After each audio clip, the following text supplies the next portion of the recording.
on Tyra. The most talked about girl on Top Model was not born a girl. You still have the parts. I didn't have my surgery yet. Now, Isis goes head-to-head with Top Model's Clark. I think it's a slap in the face and then saying God made a mistake. God doesn't make mistakes, and I'm not a mistake. And a surprise that will change Isis's life forever. This is not happening. Plus, one of these former guests was born a boy, and even I didn't know. Wow. Now, on Tyra. Never in the history of America's Next Top Model has there ever been a finalist who was so controversial, so talked about, and so blogged about. If you Google her name and Top Model together, you get more than 400,000 search results. Almost 500,000 search results. I think you guys know who I'm talking about. Isis, check her out. Isis first caught my eye when she showed up in the background of a photo shoot during Cycle 10 of Top Model. This girl is absolutely amazing. And my staff said, Tyra, there's something a little different about that girl. So what's different about that girl? I was born physically male, but mentally, everything else, I was born female. Isis. And when she joined the cast for Cycle 11, she wasn't shy about letting everybody know her story. Transition is kind of like going through puberty. I started out as a kid, and now I'm developing. Of course, Isis made some people uncomfortable. The way her body is now in the real world of modeling, I just don't see Isis being booked. I think it's about time for Isis to go home. Modeling's just not for her. I wouldn't say the cause is out yet, but the cat might be scratching at the door a little bit at this point. But she wasn't about to stop being who she is for a second. I'm here, I'm myself. This is how I've always been. Transition or not, I'm me. Ultimately, Isis wasn't able to go all the way. But in her brief time on Top Model, she helped us all redefine what beauty really is all about. If you want to be a model, you can, and you're already an inspiration for the gay, lesbian, transgendered, bisexual community. Okay, good luck. Thank you. You're so welcome. Thank you for giving me the opportunity to come here and shine. It was so many obstacles, but this experience was wonderful. I feel like I've developed a strong backbone. I want to go out there and make my dreams come true. Everybody stand up for Isis. Stand on up for Isis.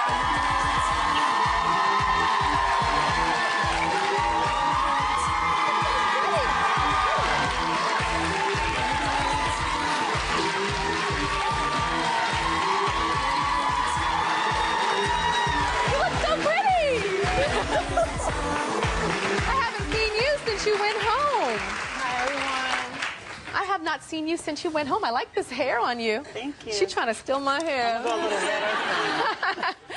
We did a photo shoot, Cycle 10 of America's Next Top Model. Now, Isis was not a contestant on Top Model at that time.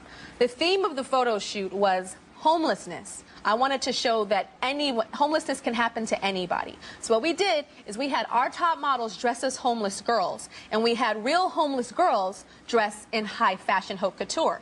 So I'm editing the film of 13 or 14 girls. I edit all the film on Top Model. So I'm in my room editing this film, and I keep seeing this beautiful girl in the background. And she's doing these beautiful poses and all these couture poses. Meanwhile, the girl in the foreground of the picture, the new Top Model girl, is all stiff. But this girl is in the background. Look at that gorgeous shot. I mean, that is like couture. And I said, who the hell is that girl? And then that's when they told me that that girl was not born a girl. And I was like, oh my gosh.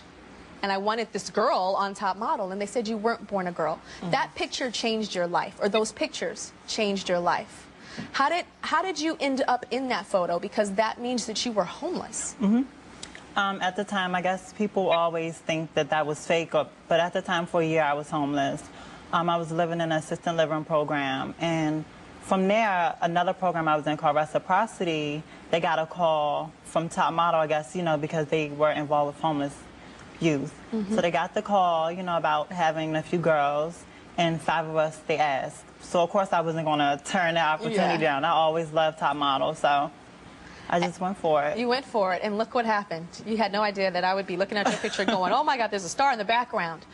Okay, your name, when you type in your name in Top Model, almost 500,000 search results come up. What does that feel like? It's amazing. You know, I went into the opportunity, into this experience, and I really thought, or kept out of my head, transgender. You know, I really came here wanting the opportunity like everyone else, and just try to not really think about it because I didn't want that to consume me or believe that that was the reason I was here, because I know it wasn't. When I look at your face and see these cheekbones and these big eyes and these lashes, I see femininity. So when did you realize that you were different? When you were a little tiny thing and just was like, and not feeling, because when I was a tiny thing, I felt like a girl. You know, when you were a little tiny boy. I felt like a girl. You felt like a girl. I love it. Okay, so you felt like a girl. At what age? Honestly, I say born in the wrong body. As long as I can remember, like being a little kid, I've always been envious of the girls because, you know, I would play with them, but then I would get in trouble, you know, or just feeling uncomfortable being around women, feeling uncomfortable being in a boy like locker room. So I've known my whole life that I was different and that I was a woman. I just didn't know at the beginning, like. And I know, I understand, like you would go to the bathroom and feel really awkward as a little boy. Always going to like the stall because I was just like, I don't belong in here.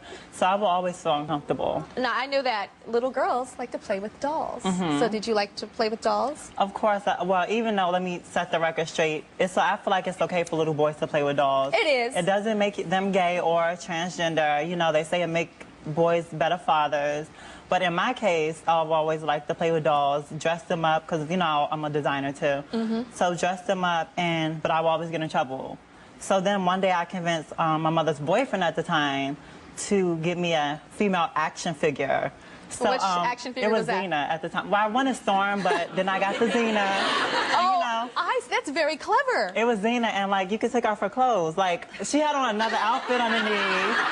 It was another outfit, but you could take off her, change her outfit. And I was just like, it's an action figure. Can I get it? So from then, you know, I just started collecting all female action figures. And did your mom ever think, like, why is my son collecting all these female action figures? No, because she knew I was, at the time, I wanted to be a comic book artist. I'm, you know, into illustrations and things like that. So I'm just like, you know, I'm a comic book artist. I like comics. I like toys. So that's the way I got around it. Now, I know when you were 14 years old, your mother had an office Halloween party. And tell me about that. My mother had a Halloween party, and I was smart enough to convince her for me to dress up like her. But I made her think it was her idea. So I made her think it was her idea. And I dressed up like her. I had on her like 4-inch heels, long wig and everything. And we went there. And, you know, everybody just laughed at it. You know, oh, so cute. And I'm just like, I'm feeling it. And working the heels and everything. Of course, nobody didn't think, like, you can walk in heels. They just thought it was funny. They just thought it was funny. I'm like, yeah, I've been walking heels for a really long time. Well, I just want to say that that photo shoot that Isis did, the homeless photo shoot, the season before she was in Top Model, it was freezing cold. So the models would circle in and out, back and forth, like, I'm too cold, I'm going to take a rest. Now tell them what you did. Okay, so I'm anemic. Of course, you know, I'm really skinny too. And, like, the outfit was very a lot of skin. So I stayed out there the whole 8 hours because I told myself. How many hours? 8. 8 hours in the freezing cold, in the winter. I stayed out there for the 8 hours because I told myself, you never know what can happen from this opportunity. So I just stuck it out, you know, in between Jay and like the photographer. They were like, you know, do you want to take a break? And I'm like, no, I'm okay. No, and then as soon as they're like, are you sure? I'm like, I'm okay. As soon as they start shooting, I just stop holding. And as soon as it was over, I started shaking. And I wanted you to tell that so. story because of the dedication. Transgendered, girl, boy, does not matter. That is dedication, and that will get you someplace.